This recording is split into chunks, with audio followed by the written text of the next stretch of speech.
ஒரு சீனில் ஐயா சேரை தூக்கி அடிப்பார். ஆமாம், சேரை தூக்கி அடிச்சு மயிறு நீ கைத்தட்டல் வாங்குறதுடா நான் கதை எழுதி படம் எடுக்கிறேன்னு இருக்குல்ல, அதோட ஒயிட் ஷாட் வந்து 3.5 நிமிஷம் எடுத்தோம்.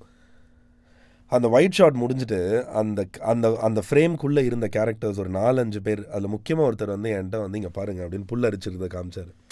அவர் சொல்கிறார், இந்த மாதிரி இப்போலாம் சீன் எடுக்கிறது இல்லை, இவ்வளோ பெரிய சீனு, அந்த இவ்வளோ நேரத்துக்கு ஒரு 3 நிமிஷத்துக்கு ஒரு சீனு, அந்த சீனை இவ்வளோ நம்பி எல்லாருமே ஒன்று கொடுக்குறாங்களே. அப்போ லைக் கேமராலேருந்து எல்லாமே வி ஹேவ் டு லைக் அந்த மார்க்கில் இருந்து அது வந்து எல்லாரோட எனர்ஜி. அவங்க ஐயா நடிக்கிறாங்கன்னா அதுக்கு இவங்க ஐயா பண்ணதுக்கு எல்லாமே ரியாக்ட் பண்ணோம்ல. அது வந்து ஒரு 40-50 பேரோட உழைப்பு அந்த அந்த ஃப்ரேம்குள்ளே அப்போ நடந்தது இருக்குல்ல. எல்லாருமே ஒரு சிங்கில் இருக்கணும். Call 9498010101 to avail 1 month free internet. KrishiNet, India's fastest customer support. Certified by Google, trusted by Indian Air Force, Greater Chennai Police and 20,000 families.